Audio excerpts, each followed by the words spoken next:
ಮಳೆಯ ಹನಿಗಳ ದ್ವಿಮುಖ ಪಯಣ. ಮಂಕನಹಳ್ಳಿಯ ರಿಡ್ಜ್ ಪಾಯಿಂಟರ ವೈಶಿಷ್ಟ್ಯ. ಸಕಲೇಶಪುರದ ಹಸಿರು ಹೊದಿಕೆಯ ಮಡಿಲಲ್ಲಿನ ಮಂಕನಹಳ್ಳಿ ಗ್ರಾಮದ ಸುತ್ತಮುತ್ತ ಒಂದೊಂದು ಹನಿ ಮಳೆಯು ತನ್ನ ಜೀವನದ ಕಥೆಯನ್ನ ಹೇಳುವಂತೆ ಕಾಣುವ ವಿಶಿಷ್ಟ ತಾಣವಿದೆ.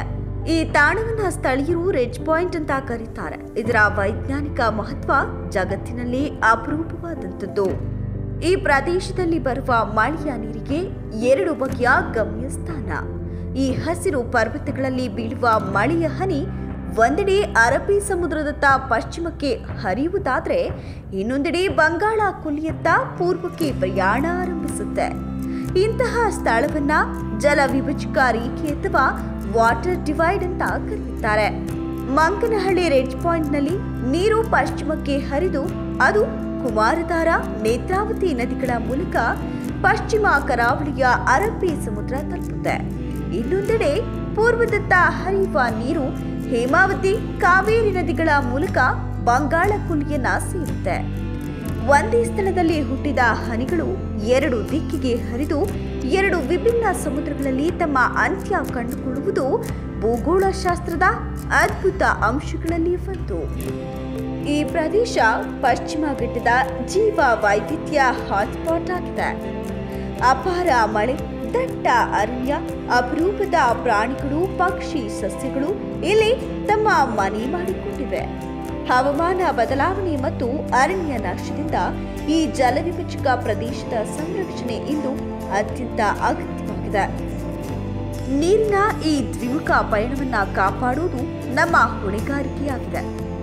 ಮಳೆಯ ಹನಿ ಎರಡು ದಿಕ್ಕಿಗೆ ಹರಿಯುವ ದೃಶ್ಯ ನೋಡೋಕೆ ಹಲವಾರು ಪ್ರವಾಸಿಗರು ಇಲ್ಲಿಗೆ ಬರ್ತಾರೆ.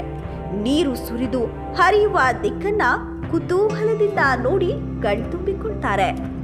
ಪರ್ವತಗಳ ನಡುವೆ ಮಳೆಯ ಹನಿ ಗಾಳಿಯ ಜೊತೆ ಕುಡಿಯುತ್ತಾ ಅರಬ್ಬಿ ಸಮುದ್ರವೋ ಬಂಗಾಳ ಕೊಲ್ಲಿಯೋ ಎಂಬ ನಿರ್ಧಾರ ಕೈಗೊಳ್ಳುವಂತೆ ತೋರುವುದು ಪ್ರಕೃತಿಯ ಅದ್ಭುತ ಸೌಂದರ್ಯ. ಮಂಕನಹಳ್ಳಿಯ ಈ ರಿಡ್ಜ್ ಪಾಯಿಂಟ್ ನಮಗೆ ಭೂಮಿಯ ಜಲಚಕ್ರದ ವೈಭವದ ನೋಟ ನೀಡುತ್ತೆ.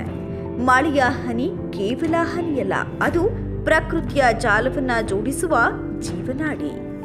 ನೀರಿನ ಹನಿಯ ದ್ವಿಮುಖ ಪಯಣದ ಕತೆ ನಮ್ಮೊಳಗೆ ಪರಿಸರದ ಸಂರಕ್ಷಣಾ ಬದ್ಧತೆಯನ್ನ ಮೂಡಿಸಲಿ. ಈಗ ನಾವು ನಿಂತಿರುವಂತ ಒಂದು ಪ್ಲೇಸ್ ಏನಿದೆ, ಹಿಂದೆ ಒಂದು ಕಲ್ಲೇನಿದೆ. ಈ ಕಲ್ಲನ್ನ ಬ್ರಿಟಿಷರು ಹಾಕಿದ್ದಾರೆ. ಇದಕ್ಕೆ ರಿಡ್ಜ್ ಪಾಯಿಂಟ್ ಅಂತ ಹೇಳ್ತಾರೆ. ಯಾಕೆ ಹೇಳ್ತಾರೆ ಅಂತ ಹೇಳಿದ್ರೆ, ಮಳೆಯ ನೀರು ಇದ್ರ ಮೇಲೆ ಬಿದ್ದಂತಹ ಮಳೆಯ ನೀರು ಎರಡು ಸಾಗರಗಳಿಗೆ ಎಡ್ಬೇಡಾಗುತ್ತೆ. ಬಗ್ಗೆ ಇಲ್ಲಿಯ ಪ್ರವಾಸಿಗರು ಏನ್ ಹೇಳ್ತಾರೆ ಬನ್ನಿ ಕೇಳೋಣ. ನೋಡಿ, ಇದು ನಮ್ಮ ಸಕಲೇಶಪುರದ ಅತಿ ಹೆಚ್ಚು ಮಳೆ ಬೀಳುವಂತ ಪ್ರದೇಶ ಮಂಕನಹಳ್ಳಿ ಅಂತ ಹೇಳ್ಬಿಟ್ಟು ಕನಿಷ್ಠ ಒಂದು 400 ಇಂಚು ಮಳೆ ಬೀಳುತ್ತದೆ ಪ್ರತಿ ವರ್ಷ ಇಲ್ಲಿ ನೋಡಿ, ಇದು ಇಲ್ಲಿ ಏನ್ ಆಗ್ತಿದೆ ರಿಡ್ಜ್ ಪಾಯಿಂಟ್. ಇದು ಇಲ್ಲಿ ಬೀಳಂತ ಮಳೆ ನೋಡಿ, ಒಂದು ಪೂರ್ವಕ್ಕೆ ಬೀಳಂತ ಮಳೆ ಸೀದಾ ಹೇಮಾವತಿ ನದಿ ಸೇರಿ ಕಾವೇರಿ ಸೇರಿ ಅಲ್ಲಿಂದ ಸೀದಾ ಮದ್ರಾಸಿಂದ ಬಂಗಾಳ ಕೊಲ್ಲಿಗೆ ಹೋಗುತ್ತೆ. ಅದೇ ಪಶ್ಚಿಮಕ್ಕೆ ಬೀಳಂತ ಮಳೆ ಇಲ್ಲಿಂದ ಕುಮಾರಧಾರ ನದಿಯಿಂದ ನೇತ್ರಾವತಿ ನದಿಗೆ ಹೋಗಿ ನಮ್ಮ ಅರಬ್ಬಿ ಸಮುದ್ರ ಸೇರುತ್ತೆ. ಇದು ಈ ಪಾಯಿಂಟಿನ ವಿಶೇಷ ಅಂತೇಳಿ. ಈ ಭಾಗದಲ್ಲಿ ಮಳೆ ಬಂದಂಥ ಮಳೆ ನೀರು, ಒಂದು ಭಾಗದ ನೀರು ಪಶ್ಚಿಮ ಬಂಗಾಳ ಕೊಲ್ಲಿಗೆ ಹರಿಯುತ್ತೆ, ಇನ್ನೊಂದು ಅರಬ್ಬಿ ಸಮುದ್ರಕ್ಕೆ ಸೇರುತ್ತೆ. ಇದು ಹಿಂದೆ ಇಲ್ಲಿ ಭಾಗದ ಜನರು ಇಲ್ಲಿ ಯಾವ ಭಾಗಕ್ಕೆ ನೀರು ಹರಿಯುತ್ತೆ ಅನ್ನೋದನ್ನು ಗುರುತಿಸಿದರು.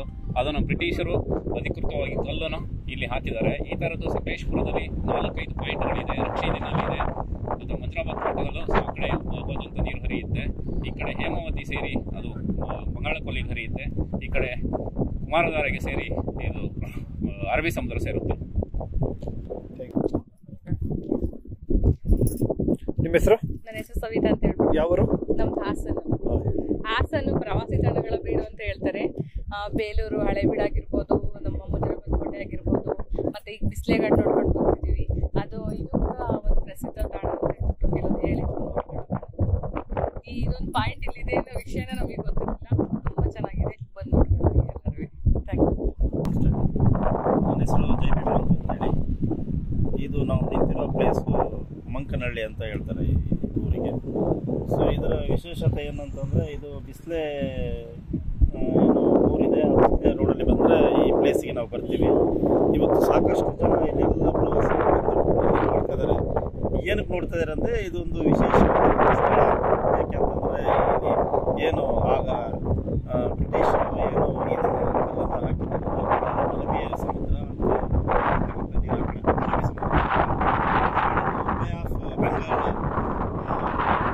ಸಿಗೋಗ್ತದೆ.